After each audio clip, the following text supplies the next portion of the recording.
शौकत अली खान जिनकी उम्र 55 साल थी, पहले उनको कत्ल किया। उसके बाद हाशमी बीबी जिसकी उम्र 50 साल थी, फिर उसको कत्ल किया।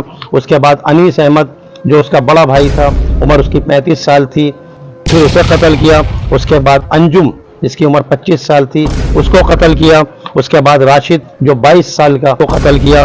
उसके बाद राबिया उसका कत्ल किया। तो अपने 7 महीने के भतीजे को कुल्हाड़ी से कत्ल किया। 200 लड़की छत पर सो रही थी। नीचे घर में उसके माँ बाप, 2 भाई, भाभी, भतीजी और एक चाचा की लड़की, उसकी चचेरी बहन आई हुई थी, वो सो रहे थे। कुछ लुटेरे घर में घुसे और लूट मार की और उनका कुल्हाड़ी से कत्ल किया और चले गए। बाद में जब लड़की की खटपट की आवाज़ सुनी, लड़की की आंख खुली, उसने नीचे आकर के देखा तो उसका रो रो करके बुरा हाल हो गया। उसने पूरे गांव को चिल्ला चिल्ला कर इकट्ठा कर लिया। गांव वाले आए, उसको देखा, उसे दिलासा दिया, उसे समझाया। उनके पैरों तले भी जमीन निकल गई थी। जो गांव की औरतें थीं, जो लेडीज थी, उसने उस बच्ची को, उस बेटी को अपने गले लगाया, उसके सर पे हाथ फेरा, क्योंकि उसके माँ बाप, भाई, 2 भाई और भाभी और भतीजी और एक चाचा की लड़की कत्ल हो चुकी थी। उन्होंने उसको समझाया, उसको गले से लगाया और उसको संवेदना दी कि बेटी कोई बात नहीं, जो अल्लाह को मंजूर होता है, जो ऊपर वाले को मंजूर होता है, वही होता है। ये कहानी है अमरोहा के पास एक 52 खेड़ा गांव की।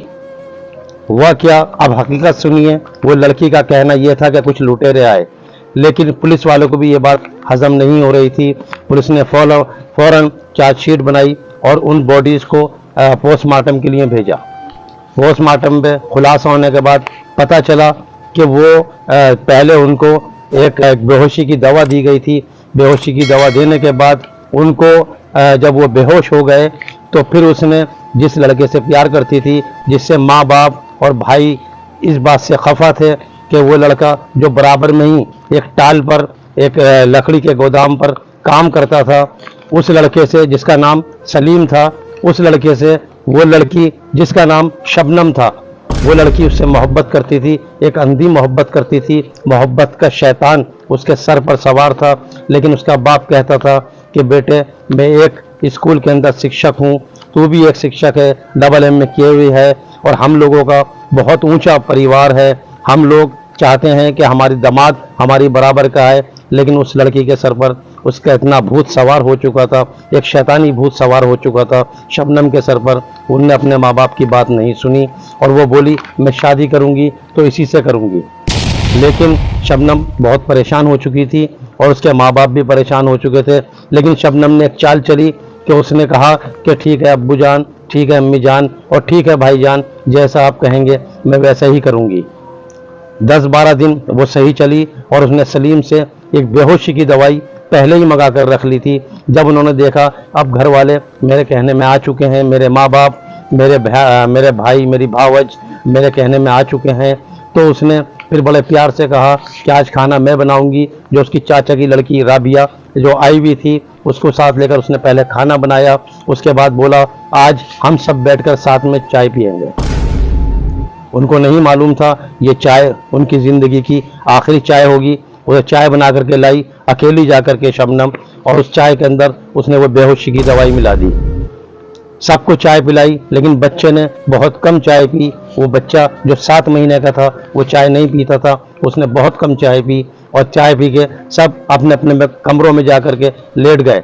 अब शबनम ने देखा सब लेट चुके हैं, उसने जाकर चेक किया, वो सब बेहोशी की हालत में थे। उसने हिला करके देखा, जब देखा ये बिल्कुल बेहोश हो चुके हैं तो उसने फिर अपने फ्रेंड सलीम को बुलाया और बुला करके उससे कहा ये सब हो चुके हैं बेहोश और अब इनका कत्ल किया जाए, और उसके बाद सारी प्रॉपर्टी मेरे माँ बाप की जो है वो सब मेरी हो जाएगी, क्योंकि दुनिया में फिर कोई नहीं बचेगा। इतना होने के बाद फिर उसने सलीम को बुलाया, वो कुल्हाड़ी लेकर के आया, अपनी टाल पर से कुल्हाड़ी ला करके उसने कहा इनका कत्ल किया जाए। खुद शबनम ने अपने बाप जिनका नाम शौकत अली था, शौकत अली खान जिनकी उम्र 55 साल थी, पहले उनको कत्ल किया। उसके बाद हाशमी बीबी जिसकी उम्र 50 साल थी, जो शबनम की सगी माँ थी, फिर उसको कत्ल किया। उसके बाद अनीस अहमद जो उसका बड़ा भाई था, उम्र उसकी 35 साल थी, उसके एक बच्चा था 7 महीने का, फिर उसे कत्ल किया। उसके बाद अंजुम जो उसकी भाभी थी जिसकी उम्र 25 साल थी उसको कत्ल किया। उसके बाद राशिद उसका छोटा भाई जो 22 साल का बहुत अच्छा लड़का था, फिर उसने अपने भाई को कत्ल किया।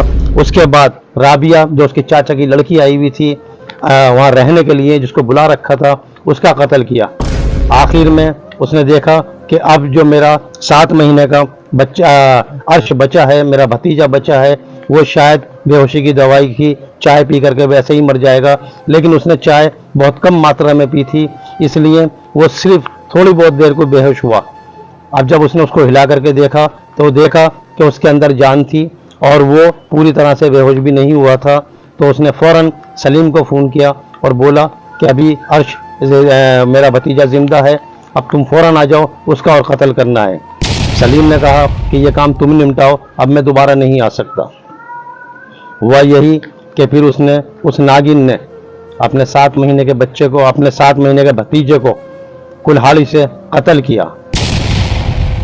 उसके बाद फिर उसने ये कहानी रचाई कि मैं छत पे सो रही थी, कुछ लुटेरे आए, उन्होंने लूट मार की और इनको कुल्हाड़ी से काट कर चले गए। उसका रो रो के बहुत बुरा हाल था। उस टाइम की मुख्यमंत्री मायावती जी भी वहाँ पहुँची और उन्होंने उसको 5 लाख का मुआवजा देने का ऐलान किया। जबकि वहाँ के जो उच्च अधिकारी थे उन्होंने कहा कि मैडम ये आप जो देना चाह रही हैं इनको जो आप इनको देना चाह रही हैं 5 लाख रुपए का मुआवजा, हम चाहते हैं कि आप ये कुछ टाइम के बाद दें, पहले पोस्टमार्टम की रिपोर्ट आ जाए। पोस्टमार्टम की रिपोर्ट आने के बाद पता चला कि पहले उनको एक नींद की गोलियां दी गई थी, इनको बेहोश किया गया था, उसके बाद ये कत्ल किया गया। पुलिस काफ़ी परेशान थी, लेकिन शायद मुजरिमों को, इन शैतानों को मालूम नहीं कि जिस टाइम पुलिस अपनी पर आती है तो वो कब्र में से मुर्दे को निकालकर उससे मालूम कर लेती है, बता तेरा कत्ल किसने किया है।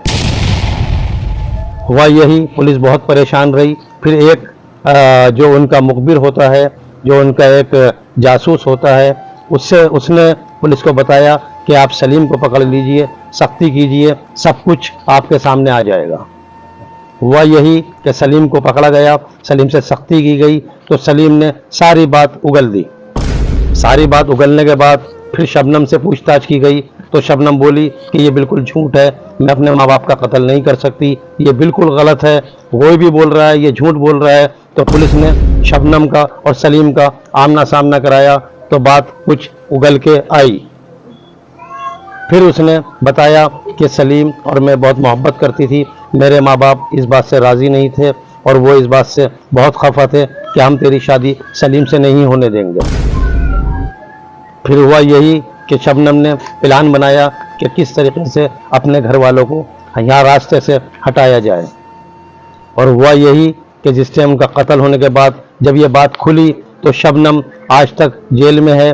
फ़ौरन डिस्ट्रिक्ट कोर्ट ने भी उसके ऊपर जब चार्जशीट दाखिल की गई और जब कोर्ट के सामने ये केस पहुंचा तो डिस्ट्रिक्ट कोर्ट ने भी उसको सजाए मौत देने का हुक्म दिया। फिर बात और ऊपर पहुंची, अदालत में पहुंची, बड़ी अदालत में पहुंची, उन्होंने भी यही हुक्म दिया। फिर उसके बाद राष्ट्रपति के पास अपील की गई, उन्होंने भी उस अपील को खारिज करते हुए कहा कि इनको जब तक फांसी पर लटकाया जाए जब तक इनके प्राण न निकल जाएं। लेकिन हद यहाँ नहीं हुई, आप सुन के हैरत करेंगे कि वो शबनम जो प्यार के चक्कर में इतनी अंधी हो चुकी थी कि वो शादी से पहले ही सलीम से अपने रिश्ते बना चुकी थी और जिस टाइम पुलिस ने उसको हिरासत में लिया और उसकी डॉक्टरी कराई गई, पता चला कि वो 3 महीने की गर्भवती भी है। उसके बाद फौरन उसको अदालत में ये बात बताई गई, पता चला कि जब तक इसका बच्चा 6 साल का नहीं हो जाएगा, जब तक इसको फांसी नहीं होगी। सलीम भी इसकी वजह से रुका रहा। उसके बाद 6 साल का बच्चा होने के बाद फिर उस बच्चे को एक सैफी साहब नाम के नेक इंसान ने गोद लिया, क्योंकि बच्चा इन हालातों में पैदा हुआ, जेल के अंदर पला, 6 साल की ज़िंदगी बच्चे की जेल में कटी। तो सैफी साहब ने सोचा कहीं ऐसा ना हो इस बच्चे का मुस्तकबिल बिल्कुल बिगड़ जाए, और सैफी साहब नाम के एक शख्स ने जाकर के उस बच्चे को गोद लिया जिसका नाम ताज मोहम्मद है। और आज भी उस बच्चे को सैफी साहब बहुत अपने बच्चे से, जान से ज़्यादा उस बच्चे की अपने देखभाल करते हैं, एक अच्छे स्कूल में उसको एजुकेशन दिला रहे हैं, बच्चा बहुत अच्छे संस्कार के साथ पल रहा है। लेकिन उधर शबनम ऐसी बदनसीब औरत है, ऐसी बदनसीब लड़की है जो आज़ाद भारत की पहली लड़की, पहली लेडी ऐसी होगी जो फांसी के तख्ते पर चढ़ाई जाएगी। अब 2025 आ चुका है, 2008 का ये केस है। 14 जनवरी 2008 में एक दर्दनाक आपका कत्ल हुए थे कि जब से अब तक कुछ ना कुछ ऐसे बातें आती हैं कि वो फांसी से रुक जाती है। लेकिन 2025 आ चुका है, फांसी की सज़ा आज भी नहीं टली और हमें उम्मीद है कि कानून उसको फांसी पर और उसके साथ उसका जो वहशी उसका फ्रेंड था, इन दोनों को फांसी पर ज़रूर लटकाएगी। दोस्तों, ये जो कहानी, जो स्टोरी, जो घटना मैंने आपको सुनाई है, इसका मतलब सिर्फ इतना ही है कि जैसे भी हो अपने बच्चों का पूरा ख्याल रखें, पूरी देखभाल रखें। बात इतनी आगे ना बढ़ जाए कि आपकी औलाद आपकी ही दुश्मन बन जाए। इस बात का पूरा ध्यान रखें कि आपका बच्चा, चाहे वो बेटा हो या बेटी हो, क्या चल रहा है, कैसे चल रहे हैं, क्या हो रहा है। हालांकि जो उनका बाप था शौकत खान और जो उनकी माँ थी हाशमी बीबी, उसको कुछ लोगों ने समझाया भी और बताया भी कि आपकी बेटी गलत रास्ते पर चल रही है, लेकिन बजाय उसको वो समझाने के बेटी को, वो उस बताने वाले के ऊपर ही, उसको इन्फॉर्मेशन देने वाले के ऊपर ही गुस्सा हो गए कि हमारी बेटी ऐसा नहीं कर सकती। बस यही एक चूक है जो आदमी अपनी औलाद को खो बैठता है या फिर कहीं अपने आप को भी खो बैठता है। अगर कोई आपसे प्यार से समझाता है कि आपकी औलाद गलत रास्ते पर चल रही है तो उसको फ़ौरन सीरियसली लें और देखें, सोचें और उससे रिक्वेस्ट करें कि आपने ये बात जो मुझसे कही है अभी अपने तक रखना, बाकी मैं इंक्वायरी करता हूँ, और उसको बहुत प्यार से राह रास्त पर लाने की कोशिश करें।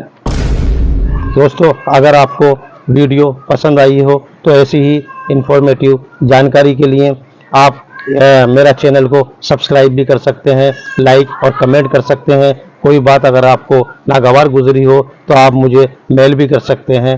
दोस्तों, आपकी सब्सक्रिप्शन और आपके लाइक मेरे लिए हौसला अफजाई है। आपका एक लाइक मेरे लिए हौसला अफजाई बनता है। अगर आप चाहते हैं कि मेरी हौसला इसी तरह से बढ़ता रहे, हौसला अफजाई होता रहे, तो आप प्लीज़ लाइक और सब्सक्राइब ज़रूर करें। अपने दोस्त कमरुद्दीन को दीजिए इजाज़त। अल्लाह हाफिज़।